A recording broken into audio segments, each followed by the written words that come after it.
start my video.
Going to give it a few minutes more for people to sign on, and then we'll get started. Welcome.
Carrie, we'll give it one more minute and we'll get started.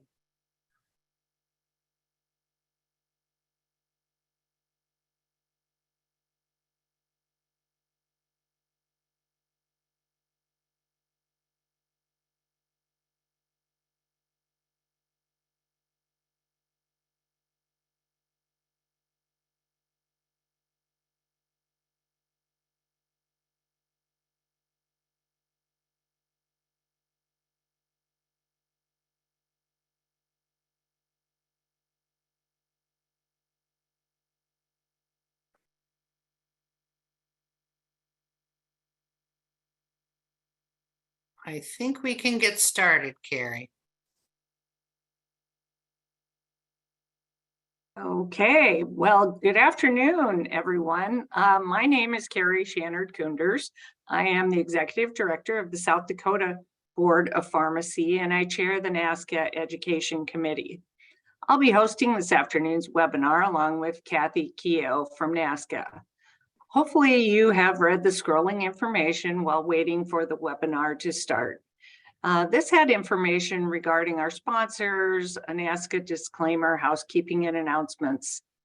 Today's webinars and all of our webinars throughout the year would not be possible without the generous support of our sponsors. So thank you very much to our sponsors. And thank you for taking time out of your busy schedule to join us for today's webinar, Lean on Me, Current Trends in the Diversion of Promethazine with Codeine and E-Prescribing Forgeries. How is it being obtained? Who are they getting it for, and why? It is my distinct honor and pleasure to introduce today's presenter, Dr. Agent Eddie Black, Jr. Agent Black is the Law Enforcement Training Coordinator for DHEC, South Carolina's Department of Health and Environmental Control. He is responsible for training of the DHEC law enforcement officers.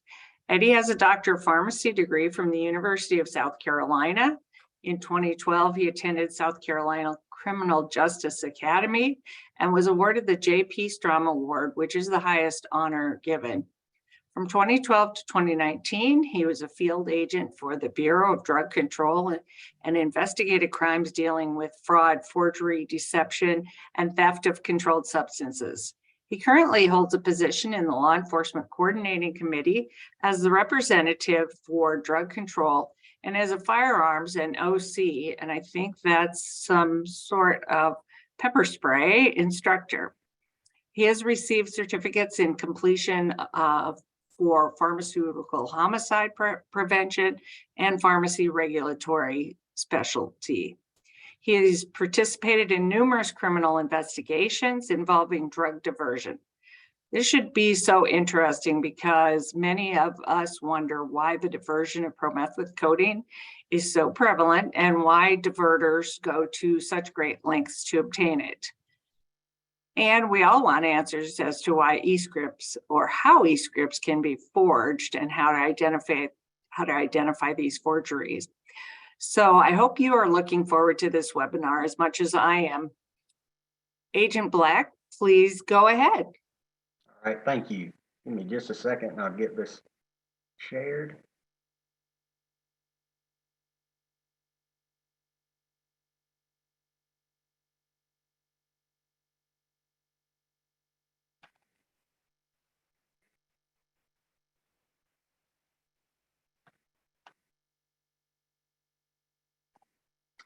All right, first I would like to thank Kathy and NASCA for allowing us to do this today, and one of our people at Drug Control, our PMP director, Chelsea Townsend, for helping to put this together. And I'd also like to thank all of you for attending as well.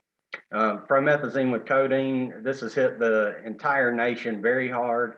I've talked to different people around the country, and everybody is struggling with these electronic forged prescriptions. We had a major problem before the electronic forged prescriptions, but where people would take those hard copies in, but there was a lot of footwork that had to happen. But now with these electronic forgeries, it's made it a lot easier. So today we'll talk about multiple things, but I do want our main focus to be on the e-prescribing of the controlled substances. So just to give you a little bit of background about us and what we do, we have about 20 agents on staff. Our agents, they are pharmacists. You do have to be a pharmacist in the state of South Carolina. And then after you're hired, we send you to the South Carolina Criminal Justice Academy, and they become Class 1 law enforcement officers.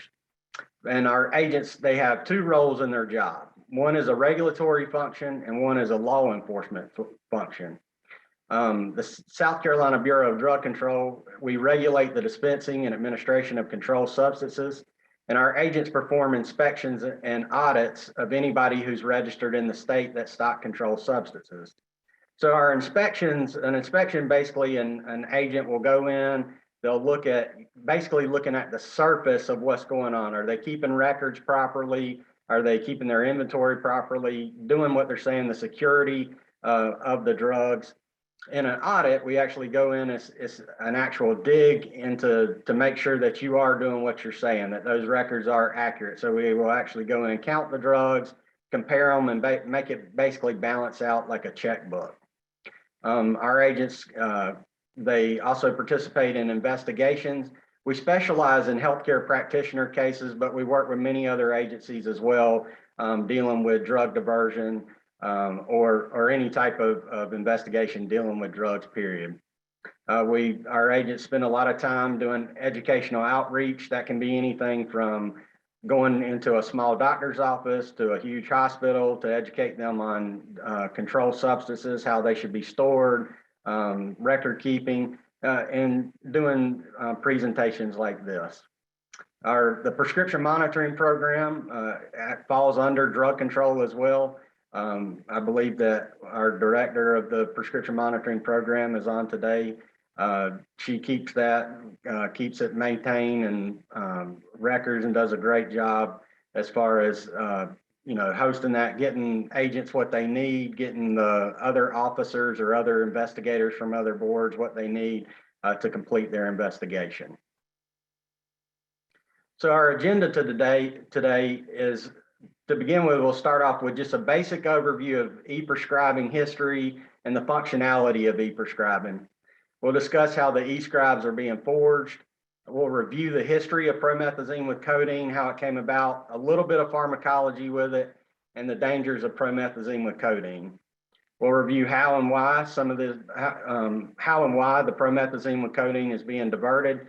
And we'll do a basic case review, and we'll get into that in just a bit, about some things that you need to look for to strengthen your cases. And if you're in the pharmacy, how you may can tell that these prescriptions are forged. So just to say this, I don't want this presentation just to be my presentation or a presentation from drug control. I want this to benefit everyone. So I really encourage you to ask questions. At the end, we'll have time. I want you to share any experiences that you found that work in any cases that you've worked, or experiences, and identifying some of these forgeries. And I think this is a great opportunity for all of us to get together, especially in such a big group. So we'll talk about, again, this will be our main focus, the e-prescribing forgery. So we'll get into just a little bit about how this works. So as far as the history of it, in 2010, DEA amended their regulations and e-prescribing became legal for controlled substances. So, and they did this mainly for two reasons. One was they felt like this could help deter the prescription drug abuse. And two, it was to address the issue of the fraudulent and stolen prescription pads. So there is a verification process. It comes with basically three components that somebody must have in order to e-prescribe. So it's that identity proofing component. And you'll see later on that this is one area that needs to be strengthened with some of these different software systems, because this is where they're getting into the system here, is the identity proofing. But basically, identity proofing, that just confirms the identity of the prescriber. It have to have that digital signature, which is basically usually a password, and then that two-factor identification. So that goes with the identity proofing, the digital signature, and then they would either have to have a biometrics or a token to verify the prescriber when they send it to the pharmacy. All of this is located in the CFR 1311, but just remember, a hard token typically looks like a key fob. It has a little number on it that when the prescriber prescribes the medication, they'll put that number in, their password, it sends it on to the pharmacy. And again, the hard token is the key fob. Then you have a soft token that's typically stored on some sort of electronic device, such as a cell phone, a PDA, something like that, where again, they'll put in their password. This will give them a unique ID number. They'll put it into the computer, and then again, that's sent to the pharmacy. But remember, these tokens are supposed to be kept on the prescriber. They're not supposed to let any other staff member have access to this or give them any other knowledge factor with this system, and they're not supposed to share this at all. So this is kind of the pathway here, and this slide, while it's basic, this is one of the most important slides in here when you're working on your cases, and is really crucial to understand. So you'll see this slide come up several times, and we'll talk about the different components of it as we go. But basically, it starts with the medical provider, where they write that prescription. Then the medical provider sees the patient, and then they're either going to enter that into an electronic medical record or a standalone software system to forward it along. These electronic medical record softwares and standalone softwares, one thing that we have to understand, there's over 700 of these. So sometimes it's impossible to try and figure out where this thing came from unless we work with SureScripts, and we'll get into that later on. But after it's sent through, after the doctor writes that prescription or medical provider writes that prescription, it's then forwarded to the clearinghouse, which is SureScripts, for them to identify which provider, make sure that this thing is legit, and then they'll send it on to the pharmacy, where the pharmacy will then get it. So SureScripts, again, they're just the electronic clearinghouse. They have a data platform. They're kind of that middleman that connects that prescriber and that pharmacy together. So now we'll get into a little bit about the promethazine with codeine diversion. We'll start with the history of promethazine with codeine. Back in the 70s and 80s, you saw jazz musicians that would mix Robitussin, DM, or just plain Robitussin with alcohol to kind of give them that slow, mellow vibe. And we saw this kind of transition into the rap culture later on. But as the 70s and 80s moved on, we also saw that young people who were either exposed to drugs at an early age or they were starting to experiment with drugs, they would get into the medicine cabinets and they would start sipping this Robitussin and NyQuil that would have alcohol in it, and that was kind of the cool thing to do. They made it kind of cool. They would mix it, began mixing this stuff at an early age with Jolly Rancher, something sweet, putting it in other drinks, and they would begin to sip on it. But in the 90s, we saw a guy, his name was DJ Screw. He was out of Houston, and his music became so synonymous with the drink. He's the one who started glorifying this drink. It goes back to him, that it became so synonymous that Houston actually became nicknamed the city of syrup. Now we've seen famous artists such as Justin Bieber, Lil Wayne, come out and begin glorifying this drink, making it famous, calling it the purple drink, purple, scissor, lean, those type of things. Bieber at one point even had put this on Instagram. So then later on, we started to see it being glorified even more in song lyrics. You have songs such as Sipping on Syrup, Me and My Drink by Lil Wayne, Dirty Sprite by Future. There's many of these that go on. If you just put in scissor lyrics or anything like that in YouTube, you will just find song after song, not just these famous ones, but even some of our younger groups. And it's not just limited to rap either. So it's you'll see a bunch of songs, bunch of videos on that just by putting it in. So the drink component typically is composed. This is typically now is composed of three main ingredients. So we'll have that promethazine with codeine. You have a carbonated soft drink. That's typically they will use Sprite, Fanta, Mountain Dew, or Sunkist. That's some of the most popular ones. And then they'll also use hard candy such as Skittles is one. Jolly Ranchers is a main one. They also now are starting to see them use those sour gummy worms. Also, too, you'll see them sometimes mix, not all the time, but sometimes you'll see them mix it with alcohol. Typically, it's a vodka that they'll mix it with to make this thing even stronger. And you'll see that a lot of times what you'll see is that it's mixed and served in a styrofoam cup at some of these parties that they'll have. And out on the street and out in the culture of it, you'll see that if it's double cupped, That, I've asked them for, what does it mean to be double cup? To say, hey, that means we're serious about this stuff. Okay, and so typically, again, we see that it's purple or deep red in color. And you'll notice on here, you see some of the red, that purple, you see a green as well. So there is a green lean that typically that's where they can't get the promethazine with codeine at that time. So they'll use plain promethazine and kind of market it as promethazine with, or as scissor or lean. Now, there is one out there too. I don't have a picture of it on here, but we're starting to see, and I think we miss this a lot of times because we focus so much on promethazine with codeine, but we're starting to see where they're now using Tussianex as a lean, and that was typically a yellow type color. You'll also see Hydromet sometimes used. When I've asked people about this, one of the things that they say, Hydromet's their last option.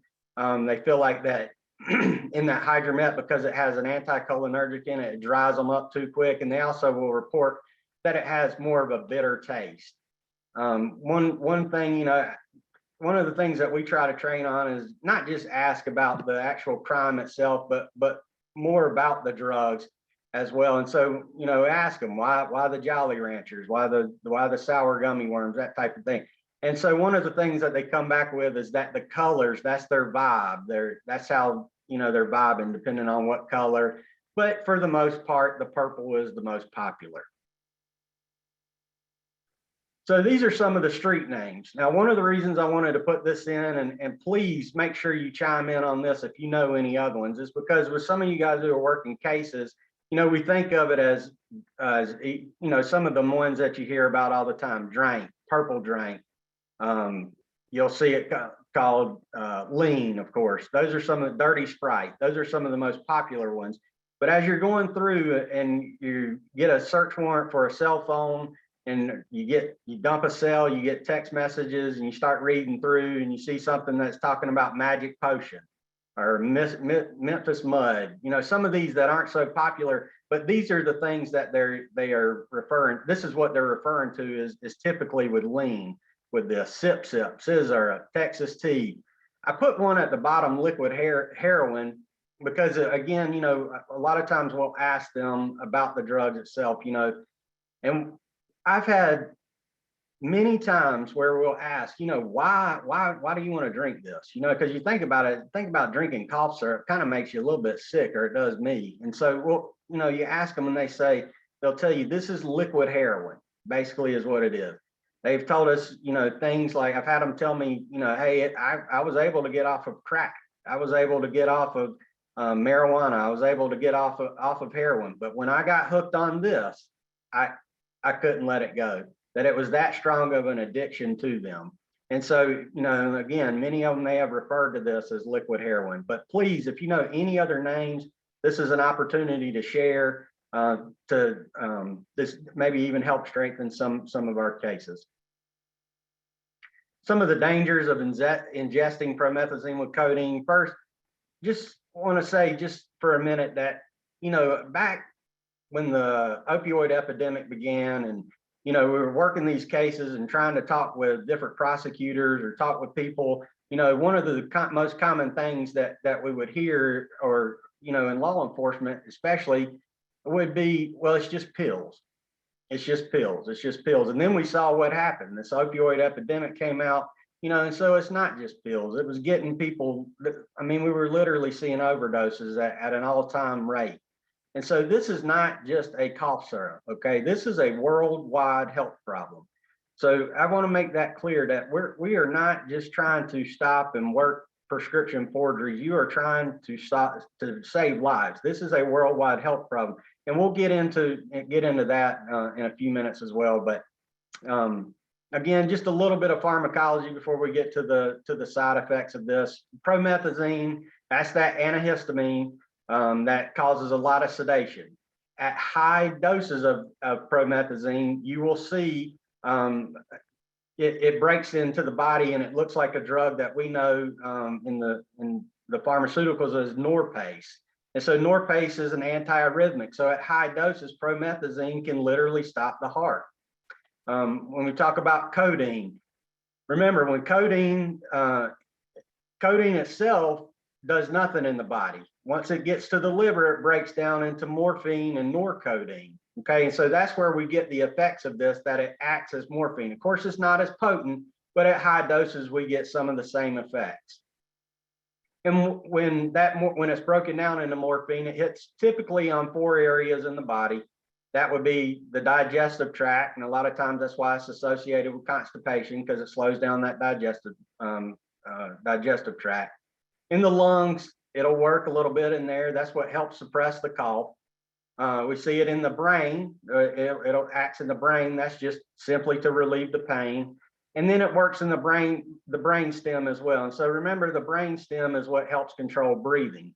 So as this thing gets higher and higher, the brain stem is trying to force that body to breathe deeper and deeper and deeper to get oxygen into the blood. Some of the main side effects that you see with this is like with any other drug, but euphoria, of course, you see nausea. One big thing with this one, a strong side of an overdose, the sign of an overdose would be deafness. Okay, this is associated with that at a pretty high rate, more and more. But you'll see impaired vision, hallucinations, of course, seizures. Sometimes, again, you'll get high blood pressure, sometimes a heart rhythm, but again, that abnormal heart rhythm. But that's typically associated with that promethazine. But remember, they're also mixing this stuff with alcohol and all kind of other stuff. And so when you put all those multiple depressants together, they can synergize and create just a tragic effect on the body. One that we one that we forget about sometimes too is dental decay. Remember that with this drink it already has a bunch of sugar in it from the drug company. Now they're adding it to a carbonated drink that has a bunch of sugar in it. You'll see, then they add the Jolly Ranchers or the candy, the hard candy or whatever, the sour gummy words, it's just loaded with sugar. And so you'll see dental decay. So a lot of times we associate that with meth and things like that, but this one you'll see it as well. And so a lot of times one sign of, if you're out there on the road, they're drinking something out of styrofoam cup, you don't really know what they're doing. They literally will take that cup and they're trying to mist their teeth with it. They start kind of gulping it like that instead of, drinking it or sipping it. Talk about the swooning euphoria. That is where basically it's a dissociation of the body. This is one that they kind of report a lot, that it gives them that dreamlike state, kind of that, they're out of reality, in and out of that reality. A lot of these effects can last for up to 6 hours from that first dose. Then something else too, we talk about this drug is typically prescribed at 1 teaspoonful every 4 to 6 hours as needed for cough or whatever pain. But you'll see that that's with a max of 30 milliliters a day typically. But you'll see that a lot of times they're taking this much in an hour or sometimes even a half hour. So we've seen it where, they report drinking as much to 25 times of what the normal daily dose would be. And so, of course, at that rate, we're going to see one of the things would be death at that high of a dose. And so this has been responsible or has aided in the death of multiple people, celebrities. You've got Juice, the rapper. You've also got DJ Screw. There's been many other people that it's been associated with, but a lot of times people will come right out and say, no, it wasn't because of that drug. It was something else. It was something else. But if it was something else, I will tell you, it's becoming a common factor. Right here, if you take a look at this picture, this was an arrest I made it's been several years ago, but if you look real close at this guy's biceps, he was so addicted, so attached to this drug, he actually had both biceps tattooed with promethazine with codeine on his biceps. And you can see he actually even did it with 2 different brands. You'll see on the left side of your screen, that's the high-tech brand. And then on the right side, you got the Actavis brand. Talking to this guy, going down the road, we're transporting, talking to him about why he got these tattoos or whatever. basically he wanted it to be a part of him. And that was his thing. And so now it's a part of him for the rest of his life, unfortunately. So, but who's getting it? You know, a lot of times we associate this with gangs and rap groups. Huh? I'm sorry. It's associated with gangs or rap groups. And so that largely who that's reported. But now you're starting to see that teenagers are reporting using this. That's the cool thing to do in these high schools, and getting a hold of it. When they can't get a hold of the actual lean, that's when you see videos on TikTok all the time where they'll have NyQuil, the hard candy, and Sprite right there together, where that's what they're going to do. You also see, you know, going back to who's getting it. When I tell you everyone, I mean everyone. There's YouTube videos and TikTok videos of grandparents actually out there trying lean for the first time and saying what it tastes like, how it makes them feel. So this is not just one class. Of course, it's associated with one, but remember, this drug is becoming rampant, and there are a lot of people who are using it. Also, too, just to throw one in there, when I told you initially that it was worldwide, I mean that it's affecting everybody. This is worldwide. There's you can go out and look. You can Google a drug called Bronclear, and there's actually a whole video on Bronclear about in another country where you've got these males that are just abusing and using this stuff left and right. Eddie, there's somebody that posed something in the Q&A section that said that they've seen it referred to as walk and phone dumps, short for Walkhart, one of the companies making promethazine. Yes, absolutely. That is another one. Yeah, walk. And we'll talk about that one at the very end. There's a company that is now kind of imitating them and advertising green syrup and things like that. That absolutely is right. Yeah. So thank you for bringing that up. So how is promethazine with codeine being obtained? So you'll see with we've actually had this in an area that I live in South Carolina, where you go and look, and they with a robbery or breaking in after hours or whatever, where they literally broke in, walked past every C2, every oxycodone, went straight to the cough syrups, looked and pulled out anything that had either promethazine with codeine in it, and got out.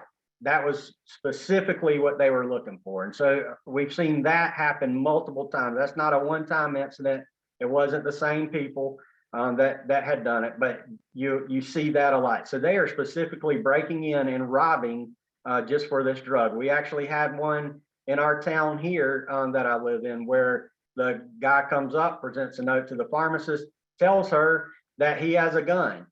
He didn't ask for oxycodone. He didn't ask for morphine. He didn't ask for Dilaudid or anything like that. He wanted the promethazine with codeine, period. That's all he wanted. Okay, and so they're now robbing for this. Of course, we see it with theft and diversion. We'll see it inside of a pharmacy. We recently had a case that they did a joint case with DEA that worked out really well, where I can't remember the exact amount of bottles that the girl had diverted in a short period of time, but I believe it was 40, 41, 42, you know, giving it back to a boyfriend to take to go sell or do whatever with down in another part of the country. You also will see these legitimate prescriptions as well, where one of two things happen. Well, we call them legitimate, some are and some aren't, but where somebody does actually get a prescription for it, they don't use it, they stick it in their medicine cabinet, and then, you know, child, grandchild, whoever gets it, they're not even thinking about it, and you know, it's 2 years later before they even think about that. You know, where'd it go? You know, maybe they threw it away, don't remember it. But also too, you can get on YouTube and do some of this as well, and look to see if you'll see on some of those videos where they'll say, how are you getting it? And they'll tell them legit, you know, from a prescription. The doctor prescribes it to me. Well, how does he prescribe it to you? And, you know, he'll say, well, I have bronchitis. And he comes back and says, you know, the guy who's talking to him says, well, do you have bronchitis? And he said, well, sometimes I do, I guess.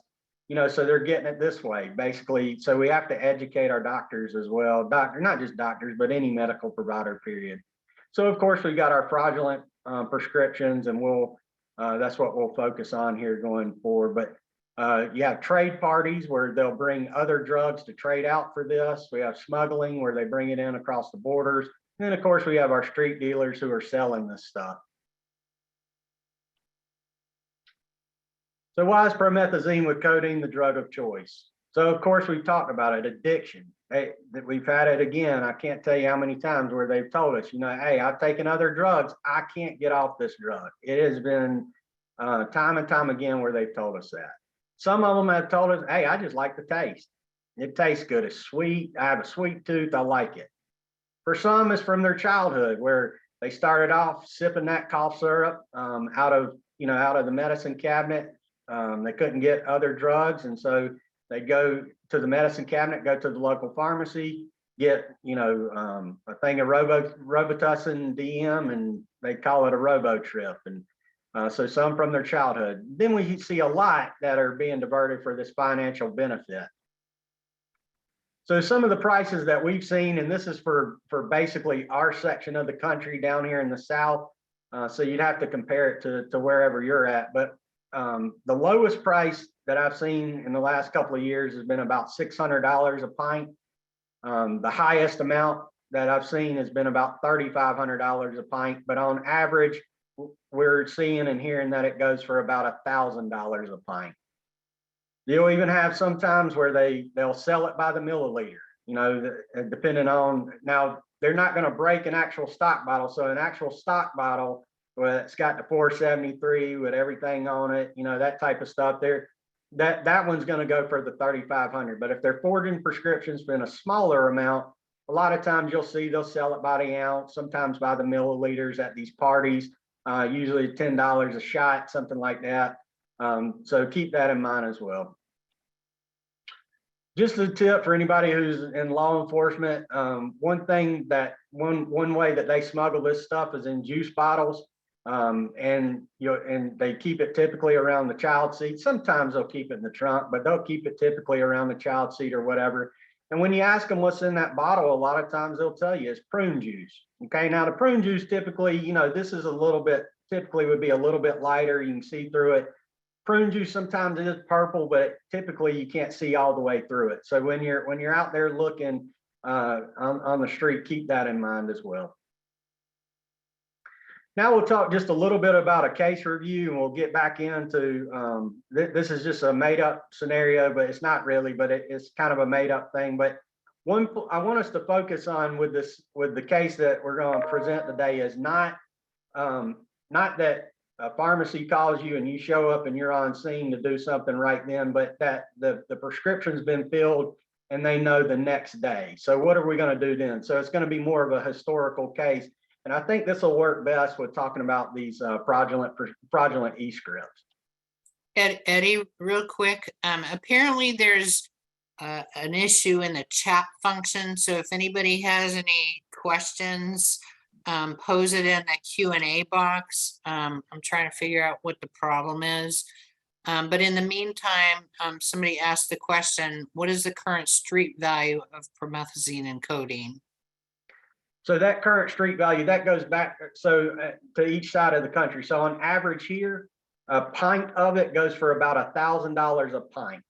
So if you get a 473 milliliter pint down here in the South Carolina area, it's going to be about $1,000. If you are going towards Atlanta, up towards New York, you're probably going to see that pint going up, $3,500, $3,300, somewhere around in there. So this drug is very expensive. All right, so getting into the case scenario just for a minute. Again, this is going to be more of a historic thing. But basically just ABC Pharmacy contacts you stating that yesterday they received an electronic prescription for promethazine with codeine and amoxicillin. And the pharmacist tells you that they filled both prescriptions. And the pharmacist tells you that they received a phone call from the doctor today listed on the prescription that both prescriptions are forgeries. So after you take that information, your supervisor tells you to go work the case. So All right, so again, we want to come back to this slide, okay? Now, of course, hold on, I don't know why I did that. Give me just a second. We want to come back to this slide. This is our starting point here, okay? So sure, you can go after that, what we call the low-hanging fruit on these, but you'll never make a dent in these prescriptions. So where we want to focus is right here. We want to start right with that pharmacy and between SureScripts, and then we want to work our way down between SureScripts and either that standalone software that or that the medical software. Okay, so the electronic medical record software. So we're going to start here between the pharmacy and SureScripts and then work our way down. Again, that's up to you if you want to go and work that one case, you know, make an arrest or work that case, but you're never going to make a dent in these things, okay? So keep that in mind. So what we want to do is, and some of this is going to be basic, but we'll get into the electronic part of it in just a minute, but you want to make sure, go to the pharmacy, get a copy of that electronic prescription, get a copy of that ID log that they use, signature log, get any video surveillance. You want to speak to that pharmacist who filled that prescription. But when you speak to them, you want to ask them, you know, did you contact the doctor before you filled this? And sometimes they'll tell you yes, sometimes no. Well, what number did you dial when you did it? So they tell you they called the one on the electronic prescription. Okay, why this is important too, and just as a side note, we did have a case here in South Carolina and North Carolina where the person who stole the doctor's identity and was sending these electronic prescriptions out, not only stole their identity from a electronic prescription standpoint, they also were intercepting their phone calls. They had gotten a hold of the doctor's phone number, and we found out, you know, in Minnesota, they had gone to the cell phone place, got the doctor's identity, used that and began intercepting calls. So when you would call to verify, you know, the pharmacist and the doctor, you know, they would tell us, hey, he says this is his number or whatever. And when we made contact with him, we actually called and somebody else picked the phone up. And then the next time we called, he was able to pick the phone up. So it's very odd, but keep in mind, they're not just limiting it to this. They're trying to get smart about some of this. So they're intercepting calls as well. So, but that is one thing. So we want to ask them, you know, what number did you call? Okay, so get that. So if we've got an active phone, this may come to where we can get a search warrant or something for their call detail records. We want to ask them, do they have caller ID? If they do, what number was called from? Did they suspect anything? The reason I tell you to make sure and don't forget to ask these questions, because they're not going to tell you unless you ask. So did you suspect anything? You know, sometimes we've had them, yeah, I did. And so, you know, I wrote down their license plate. Okay, perfect. Now we may can get ownership. Was it a rental car, that type of thing? Was there anybody else with them? You know, one key thing that we've used to track folks down too that are doing this is when they send this electronic prescription in and they use the phone number that's on this prescription, did it send a text message to them when the prescription was ready? So that can be something else that we can use to track. We want to ask them, did they use any type of insurance? Sometimes they do. We've had some, you know, that would mess around and do that, but we've also had a lot of them that would use different types of discount cards. Okay, and so that can come into play later on as well, like the Good RX card, those Optimum RX cards that gives them those discounts, that type of thing. And if they do, we want to get the number that they used on that, because chances are it's associated with other prescriptions that have been forged or obtained as well. So make sure you get all that information, because it'll come in play later on. Now what we want to do is we want to actually look at the prescription. This is an example. It's been blacked out. This was one that we had recently. But a couple of things you want to note on here that you may need. You'll need that SPI number. That's just that SureScripts provider identity number. Okay, we're going to need that. All right. That's a lot of times you'll see it as a lot of times located either at the very top or at the very bottom of the prescription. You also need that sender message ID, which is typically located at the bottom as well. You want to get any phone numbers But one thing to pay attention to for any pharmacists that are on here is the actual scent time on this thing. The scent time can sometimes be important because they'll come in and they'll tell you, hey, I saw my doctor today, and he sent me in a prescription. Well, if you know that doctor, you look that doctor up, that he's family medicine or something like that, and as you'll see on here, this one was sent at 5:35 a.m. Chances are the doctor didn't have an appointment with them at 5:35 a.m. So that may be a clue to start recognizing some of this. Pay attention to the times that these things were sent in, okay? If it's an ER doctor or a hospital, that may be a different story. But if something just doesn't feel right, hair starts standing up on the back of your neck about these things, call and verify them. The next steps is we're going to want to contact that provider and get a statement from them. Okay, so I've given an example here, and the reason I gave this example here as a statement example is because we're starting to see too where it'll be, in South Carolina, it's a doctor from Florida. So obviously, we've got 1,000 of these things that come in. And so we can't drive down to Florida every time to get these, but we can send them, a statement example, something like this on the screen here, have them certify that this is a forgery. This is the verbiage that I used, that it, wasn't written or electronically sent, authorized by me, nor did I authorize anyone to use my DEA registration number to create this prescription. And the attached prescription is a forgery. And we ask them to sign it and have a witness sign as well, print and sign. And we typically will get them back, send it back to us in an email, so we know where that came from. One thing that I always will ask them too, which comes in handy on in the next slide or two, is do you write for this drug?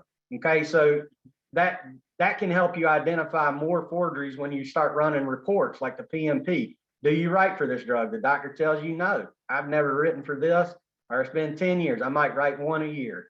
Well, then you run his PMP report and you look and you see, hey, there's 30 of these under there.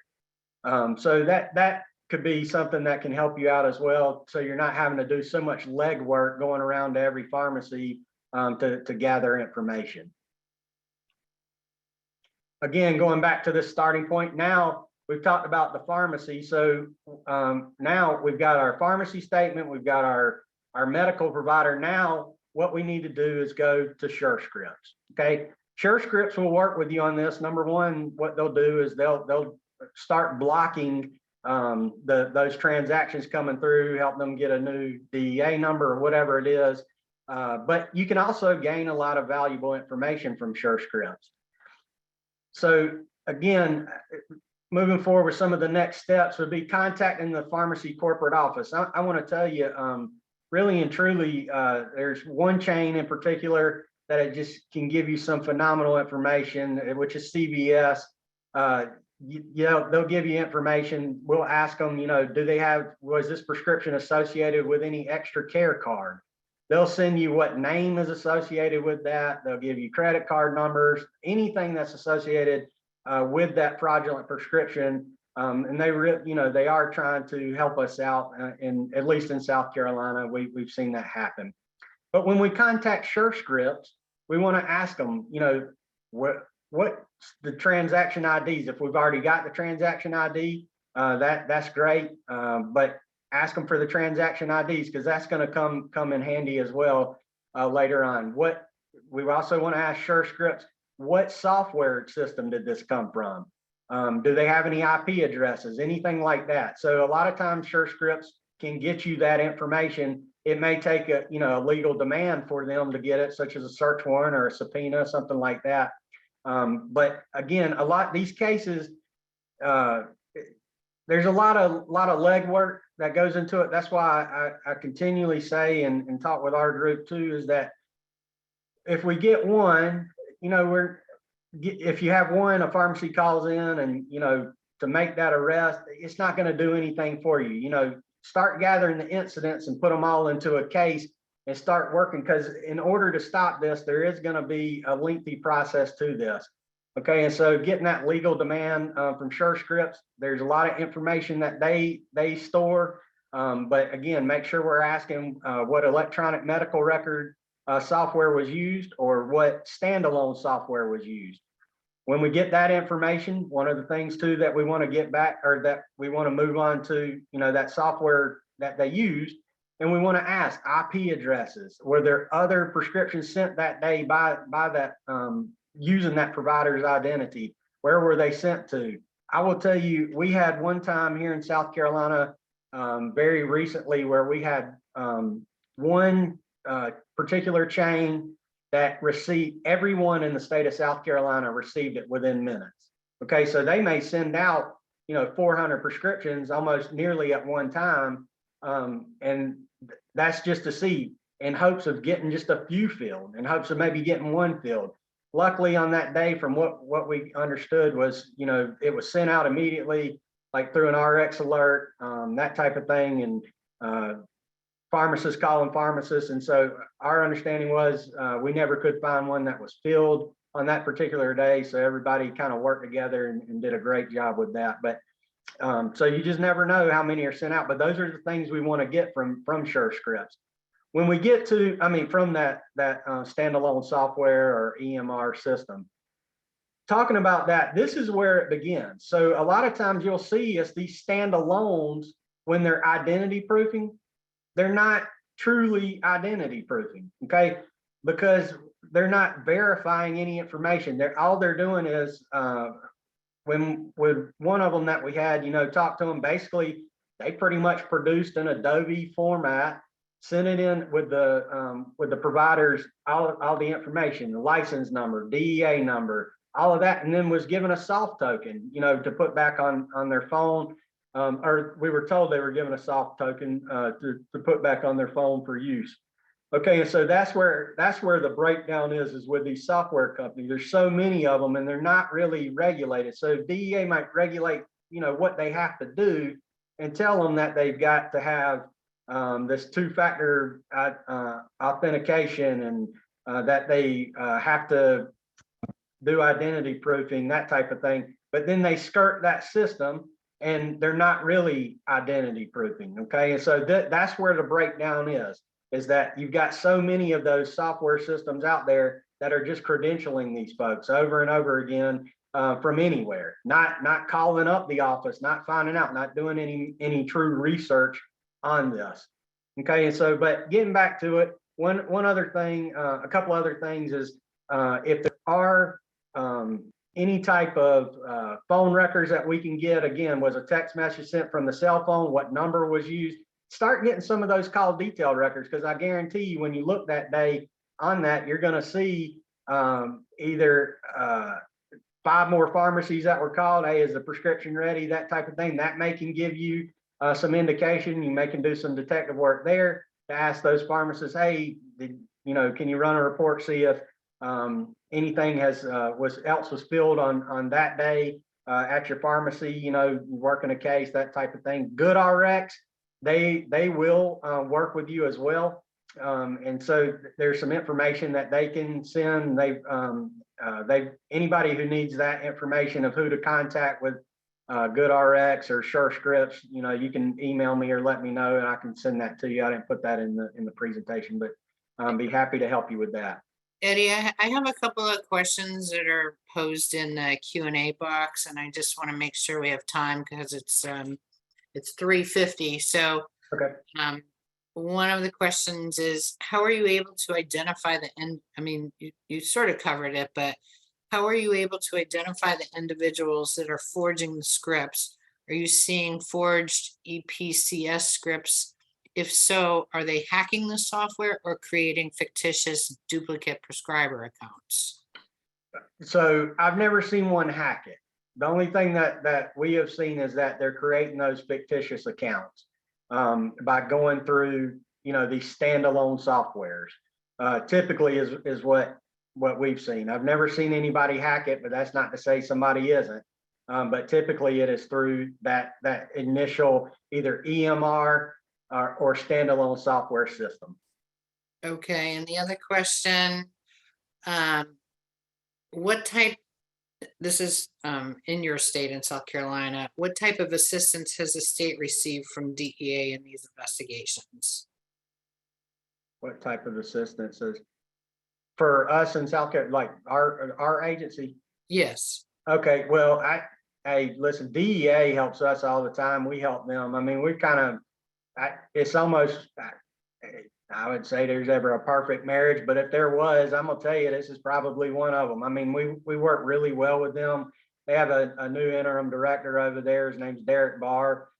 He shares information with us. We share information with him. They have some, some phenomenal investigators that will work side by side with us if we want them to. So as far as assistance with DEA with us, I mean, we work kind of hand in hand. Now we'll have our own separate cases. Sometimes when something gets big, they'll call us or we'll call them. So we work really well with them. Okay. All right. So it's I think you have a couple more slides, so maybe we can go through. Oh, wait, I got a couple more questions. Can I get clarification on SureScripts? Can you reach out to SureScripts and they can tell you where the script came from? I'm not sure I understood what they can do for me. Okay, so yeah, SureScripts, a lot of times, yeah, they'll tell you where it came from, but you typically are going to know where it came from because the pharmacy called you. So I see what you're saying. With what software system, the standalone, I'm assuming that's what they're talking about. Yes, SureScripts can give you that information.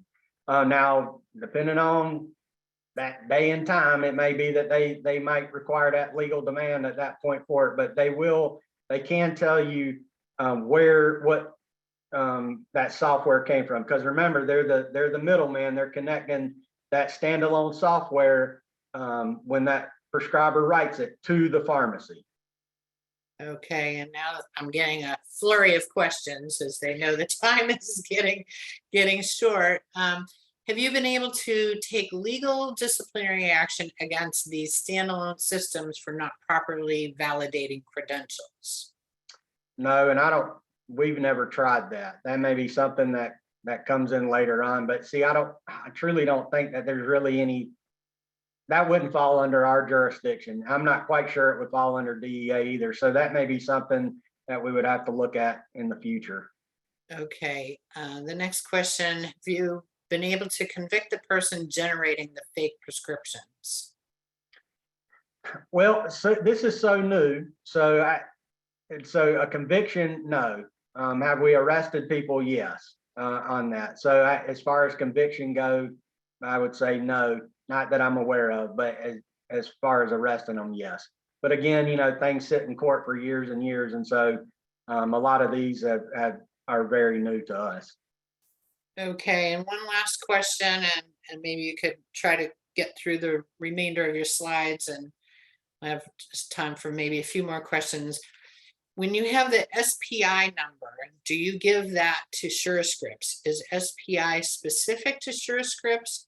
How is SPI valuable information from the electronic prescription? If a pharmacy does not use SureScripts as the intermediary, is there a similar number like SPI if SPI is specific to SureScripts? So yeah, SPI is specific to SureScripts, and I will tell you, SureScripts, to my knowledge, it connects nearly everyone. So if there is another one out there, I'm not familiar with it. The only one that I've seen is SureScripts. I've been told that they basically connect.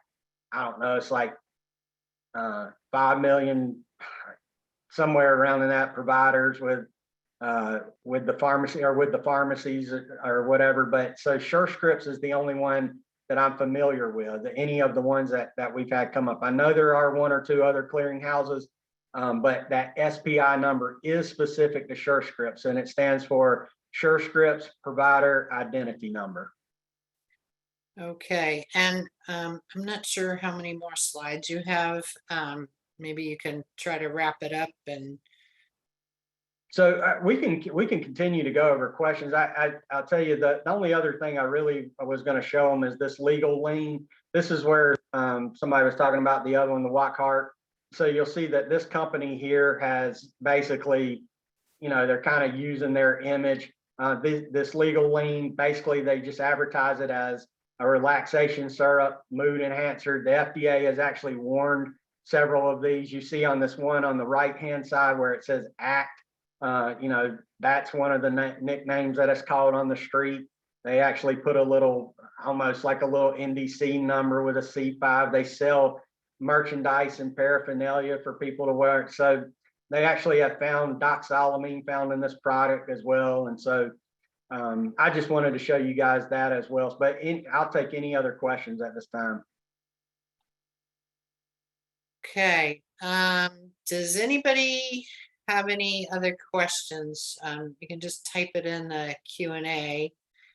And if not, at the conclusion of the present, well, probably in the next day or so, we'll send a copy of the presentation out to folks. We'll give people a second more, and then maybe Carrie, you can wrap it up. Absolutely. Eddie, this has been fantastic. Really enjoyed it. Thank you for sharing your insight and expertise in this amazing presentation. I think we all can benefit from it. So I'm sure the rest of our audience has enjoyed it as much as I have. Kathy, I think we've concluded questions in the chat. I think there are some comments about great job and all of that. So really, really nice work, Eddie. Thanks a lot. So once again, thank you to our speaker, Eddie Black. Thank you, Kathy Keogh. This has been really excellent education for NASCA membership. On behalf of the National Association of State-Controlled Substance Authorities, I would like to thank everyone who joined us for today's webinar. And again, thank you to our sponsors for making this webinar possible. We wish you a happy 2023 and have a wonderful rest of your day. Thanks, Eddie. Thank you. Thank you, everyone.